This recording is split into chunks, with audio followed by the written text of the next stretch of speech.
wow, it just dawned on me today that it's been 3 years that I've been doing this newsletter.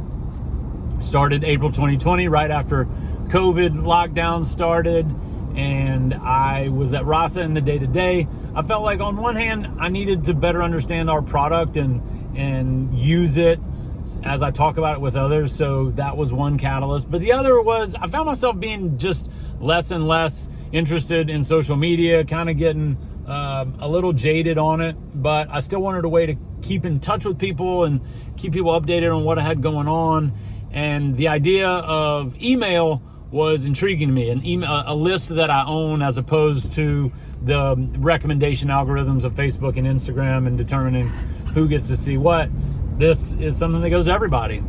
So started doing that, and as I am on 3 years now, on this anniversary of doing it, I'm thinking more about like why am I doing it? Who's it for? What am I trying to get out there? What's the content? And I think I'm getting to this point of narrowing in on this intersection of me being an entrepreneur and everything that entails, but the intersection of it with being a dad.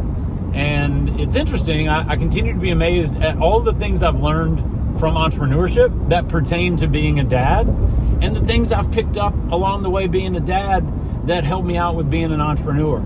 So I think this newsletter is more like a road trip than it is a final destination for me. It's one of those things that the journey kind of is the destination, if you will, and to be a little cliche.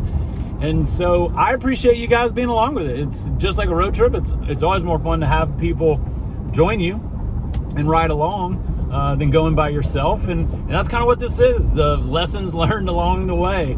And so I think as I get more into that space of narrowing in on the content, also going to make a few other changes, like the website and where this links to and things like that. But look, if it gets to a point where you're like, I'm not really interested anymore, this isn't for me, no hard feelings, unsubscribe. Like, don't bear through it if you're not getting anything out of it. I wouldn't keep doing this if I wasn't getting anything out of it.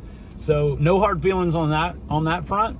But if you do decide to stick around, I very much appreciate it. I appreciate the little bit of attention that you are giving to me by watching this, by reading the newsletter. And so I can assure you that the journey will be interesting. There will be lots of twists and turns, and I appreciate you being along for the ride. So until next time, I hope you're good and catch you on the other side.